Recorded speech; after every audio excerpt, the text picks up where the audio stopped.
What is going on, my fellow weebs? Chrono here, and welcome back to the channel. Well, you guys know what time it is. Another maintenance has passed. That means we have another maintenance update video. Today is we're October 11th, 2023. We've got some pretty cool stuff to talk about today, so I'm actually fairly excited. Let's go ahead and jump directly into this. All right, well, it started in Oshinoko. Nice. All right, as you guys can see, we are over on the NGS site. In case anyone here is thinking to themselves, why would I listen to this person just read me all this information? By all means, check it out yourselves. I'll leave links in the video description. Just, like the video at the very least for grabbing the information from here. But all the important and pertinent information is always going to be labeled directly with a little red dot. That means it's new. It just popped up. Start things off, we're going to start with the update details, and this time we do actually have some patch notes. So as far as patch notes, I believe this is where there will be, let's see, is this adding in? Oh, there's quite a bit here, actually, a lot more than I thought would be here. All right, so let's go ahead and talk about it. So you've got, first thing and foremost, they talked about the DPS feature, adding chat commands for them, so you can enter, /DPS clear, DPS on or DPS off. I would like to see just input commands in game, not just chat commands, actual GUI commands would be great, but yeah, it's fine.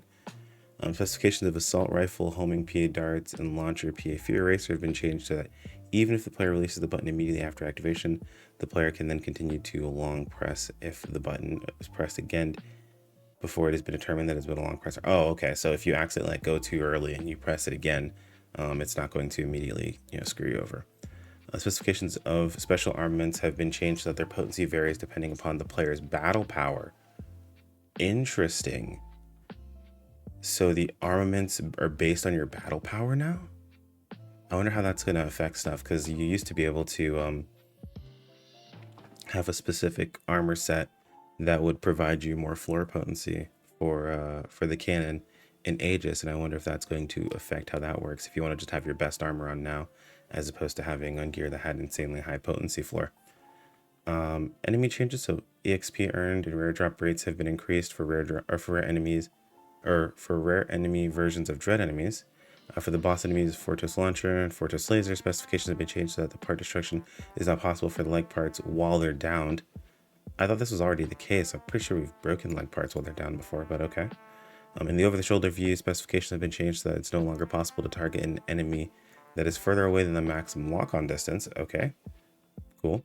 And the message displayed when a player attacks an enemy with a level disparity has been adjusted. Interesting. All right. The following dread enemies now spawn in different locations in the Redham region.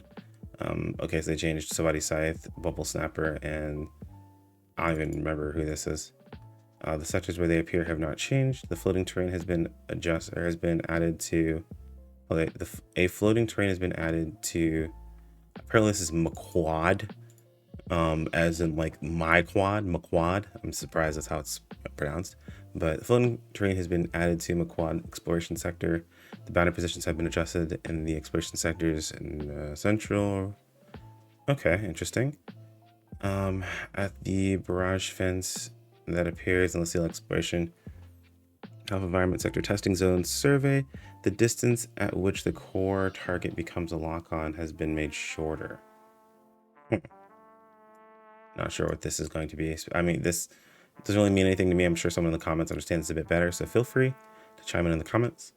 When obtaining completion rewards for trials, aside from certain quests, items are obtained now, or items obtained are now displayed as if they were obtained as item drops. Okay, cool.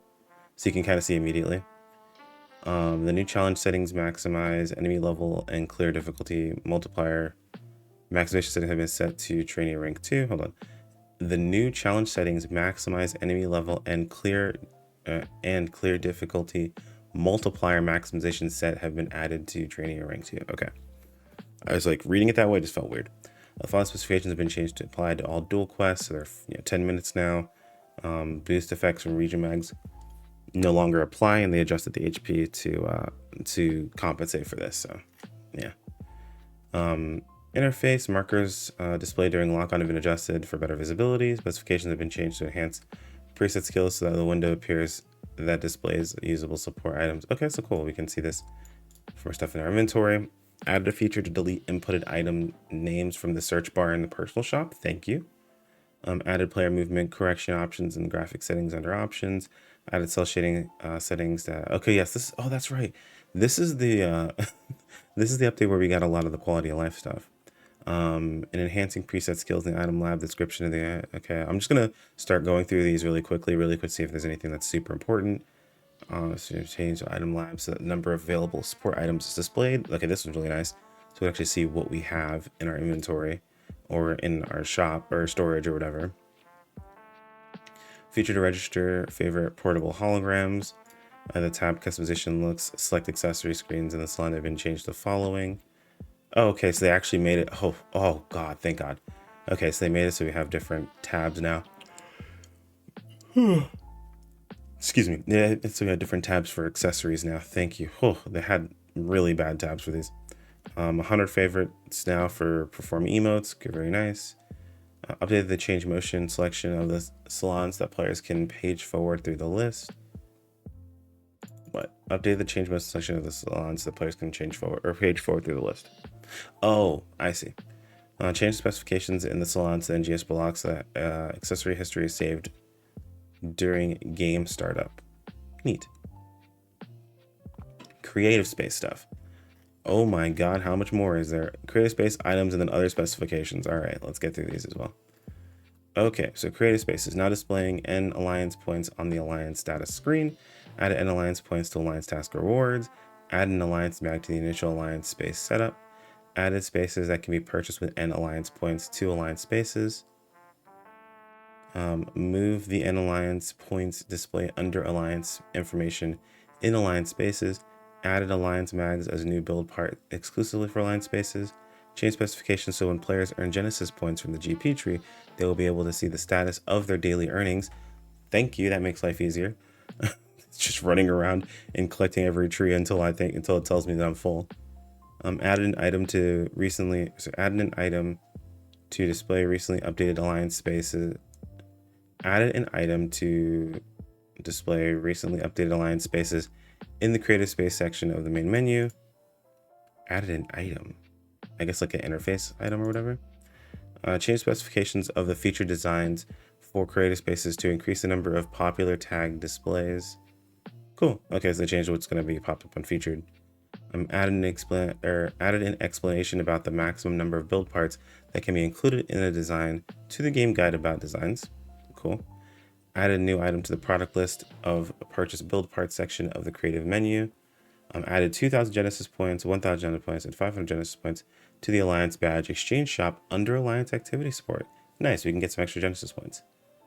Specifications for build part turtle or rock turtle have been changed to allow players to get on top of them after they have been placed. Build part. Oh, a specific build part, I see. And the names of some build parts have been changed following. Okay, no more dashes basically, it looks like. Cool. Item description for some build parts have been changed. They have changed cactus chair apparently. Not sure why, but whatever. Probability of preset skills being granted on weapons of rarity 8 or lower when they are dropped has been revised upward. Out of the exchange. Okay, so you have higher chance of getting fixes on rarity 8 or lower weapons. Interesting. Considering we only have rarity 8 or lower, but all right. Added the exchange shop special. Hold on. Added the exchange shop special scratch exchange to the item trader. A portion of PSO2 11th SP scratch lineup has been added to the lineup of special scratch.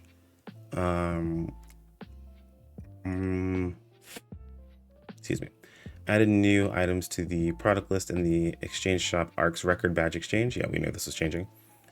Added drop items to Battle Deal Purple. Oh, hold on. What?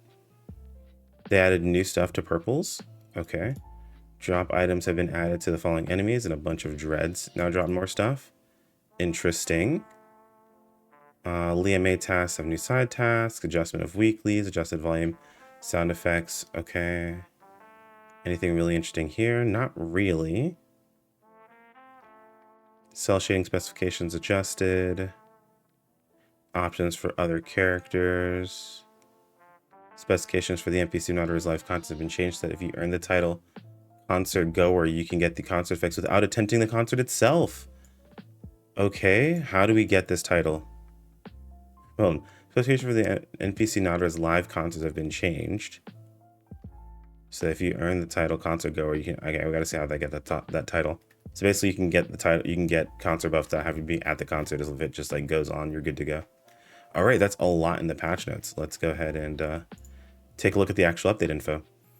So chapter 6 part 3 is here of the next portion of the story, so that's super cool. You can see Aina in her new instructor costume.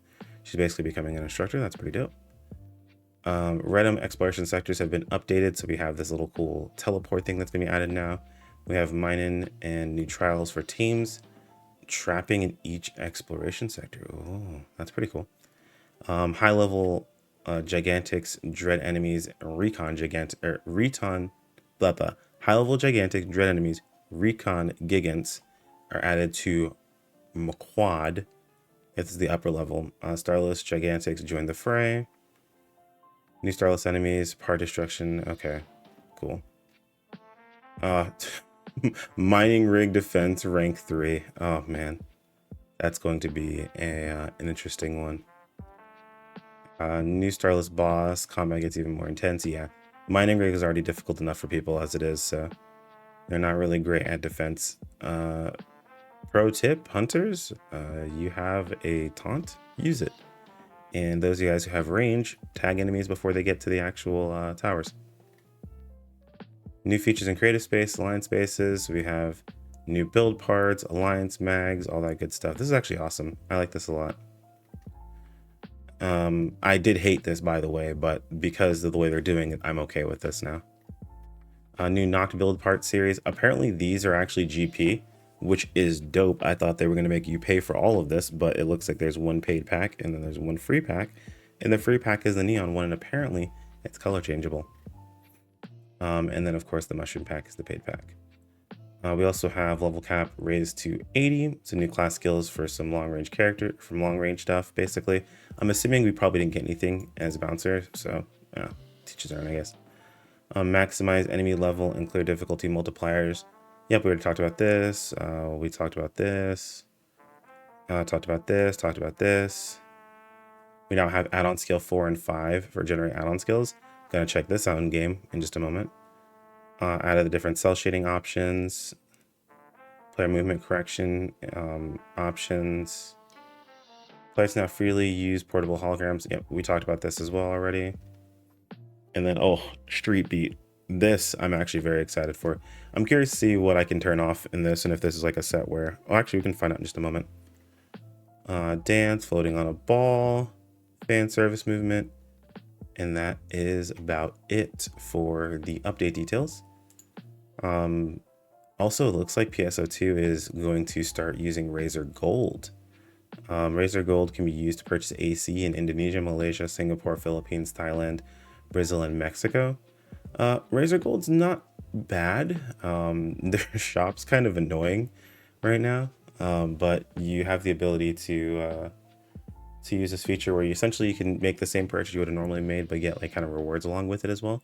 I'll make a video on it once it comes to our actual region. I can talk about it a bit more, but it looks like they're going to be adding in Razor Gold, which is pretty neat, actually.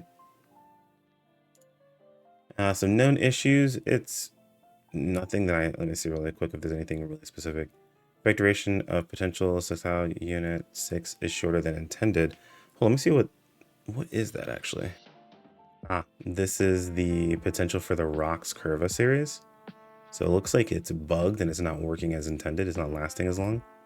Errors in the icons and items obtainable from the mission pass. Players may not be able to move creative space when there are delays.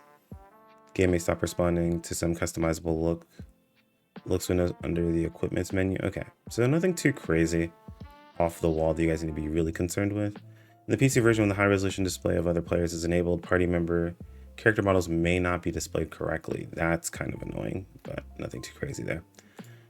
Street Beat, the last thing we're gonna look at. Now, in case you guys are curious, Skulls does a more in-depth, detailed look at the fashion stuff. That's Skulls Nightshade, my partner. You guys can check out her channel and a link on my channel. If you guys actually go to the direct channel itself, there should be a little, a little dashboard at the very top. You can just click on her channel.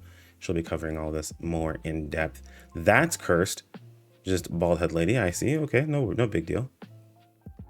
Nothing wrong with shaved or bald head women, but this one just looks cursed. I'm not sure why. So we have street beat. It looks like this is an outer, and this is not a set wear, it's a base wear. So super cool. We'll have to see how this works out. I am very curious. So we'll be getting a game very soon, and we'll check it out in just a moment.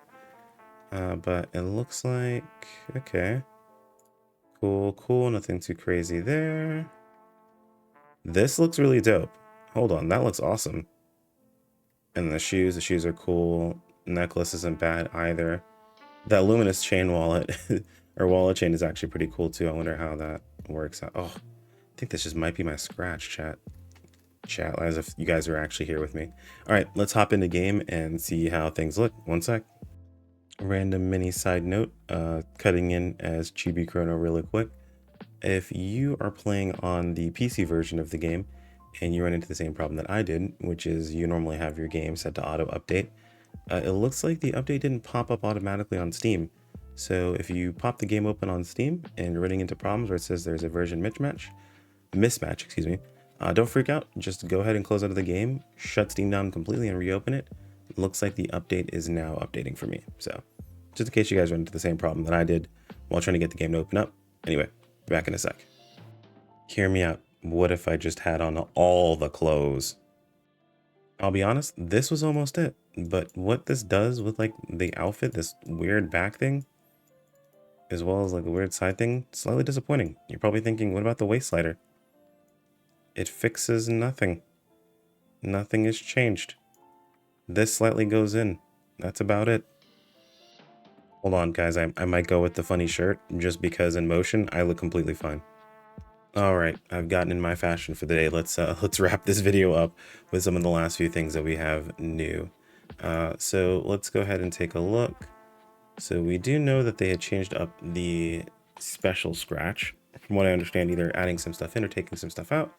Looks like they added a few things into the special scratch.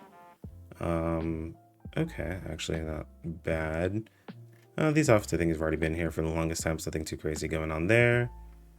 Nothing like that immediately jumps out at me and like just off the rip. There is one other thing. Let's take a look at the new skills that were added in for each individual classes. Yeah, in motion, this shirt looks a lot better. It's just standing still. It looks kind of awkward. And honestly, I can live with that. They definitely need to fix that, but I can live with it. All right, so we got new skills for Ranger, Gunner, Tector, and it looks like Braver. So let's take a look. So for Ranger, we have long range advantage. So increases PA damage to enemies targeting you. Interesting. Increases PA damage to enemies targeting you? So if they... So wait, hold on. Does that just work against Stealth Strike then? So you probably want to drop Stealth Strike and you want to have this on. It's a 15% damage buff? What? That is insane. Okay, Gunner. Same thing, right? Yeah, Gunner got the same thing. Ain't no way they gave it to everyone, right? Did they just give a 15% damage buff to Gunner, Ranger, Force, Tector, and Braver? Did they just give it to Braver too? Hold on.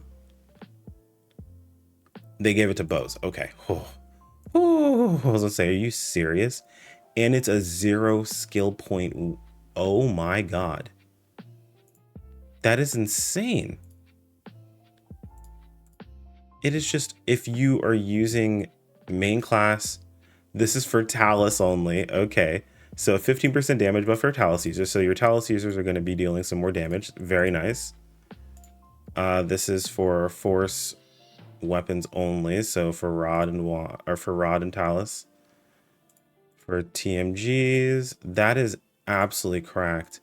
But this is such a weird spot for Ranger because Ranger has literally Stealth Strike. So you probably want to take Stealth Strike off as a Ranger now. You don't want to reduce your threat level. You want to have your threat level up. That is so crazy because they also are going to be buffing the range classes to make it so you don't lose as much damage in your outside of your ideal range. That's holy freaking crap, dude. We also have, I believe the add-on skill generation got added in as well. So let's see. Let's take a look at Bouncer. So, yep, there's 4, and then there is 5. So 5, as I thought, was going to be like a mill, and 4 cost 100 cubes, but only cost 5k. That's actually very good, all things considered, because that means that we can probably get good sub effects. But that means we need to farm a massive amount of cubes for specific classes. Holy crap, dude. All right, well, I guess farming class cubes is going to be even more useful for getting good. You know what? I'll give them benefit of the doubt. If they're going to make it 100 cubes, at least they only made it 5k. They didn't make it more expensive. So I guess we'll be rolling add-on skills for a few classes to optimize. I think, what, Braver we want to optimize as well? No, we already optimized Braver. This kind of sucks because I had a lot of cubes, and I rolled a crap ton of them not too long ago. And I know Skulls has a ton of cubes that she has just not gotten into. So anyone who just has been ignoring the system and been stacking up class cubes, you kind of just won, honestly, if you have this unlocked automatically. Unless you don't have this unlocked, and then, you know, you still gotta do some rolling to get this unlocked, but holy crap, dude. That's kind of wild. Yeah, that's insane. Okay. I'll be doing some class skill rolling, and probably trying to get a better version, I hate to say it, of Encore Jump, because Encore Jump at a higher level does more damage, and it's just a bit more damage to eke out. That's so stupid. That's so stupid. And then, of course, the Master Cubes. You need 5 Master Cubes to do this. And it's a mill. That is insane. But it's level 20 across the board, so if you get lucky enough, it's going to end up being really good. Let me make sure there's nothing else that I'm missing in this update. And that's about everything. I wanted to make sure we didn't miss anything in today's update video. I know it's going to be a bit longer, and there are some extra things I don't normally include, but yeah, that does cover everything. There is some new stuff in alliances as well. I'm not going to get into that because my alliance base is currently being renovated, and I didn't want to show that off yet. I'm going to show that off in its own separate video. So look forward to seeing Clock Tower's alliance base. It's going to be sick once it's finished. I am loving what's happening with it so far, and I'll go into all that in a separate more detail later. Anyway, guys, thanks for watching all the way to the end. If I missed anything, feel free to toss it in the comments below.